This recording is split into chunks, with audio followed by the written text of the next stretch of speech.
So we'll have a quick test now. The ears are nicely necking over.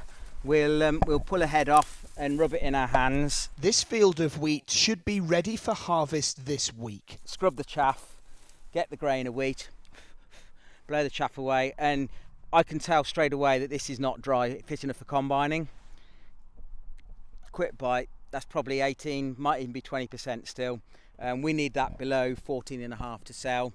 But like much of Mark's crop at his Warwickshire farm in Oldminster, it is simply still too wet. Last month was the wettest July since 2009, the lack of sun threatening this wheat's very purpose. Really annoyingly, this is the most expensive wheat we've ever planted with the high cost last year. There's a lot of doubt over this wheat now whether it's going to be good enough quality for bread making, and if it's not bread making, this will be chicken feed.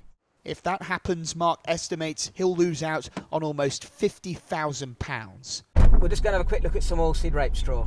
Almost everywhere he looks, he sees loss. So this is the oilseed rape we combined last Thursday night. So the green on the stubble is indicative. That's all the oilseed rape plants we lost before harvest, and we're looking at about 2 or 3% yield loss over our 200 acres. You're talking £3,500–4,000.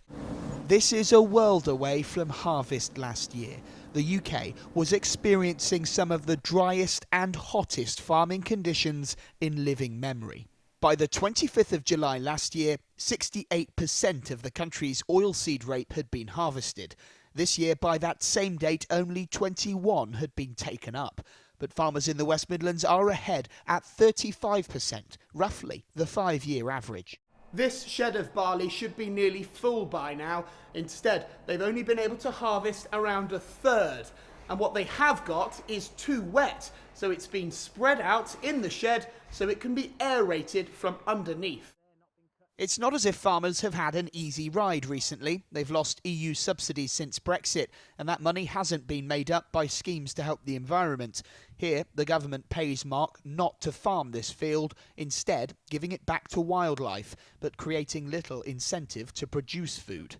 Farmers, though, will look to the skies and live in hope that this harvest headache may soon be over. Lewis Warner, ITV News, Warwickshire.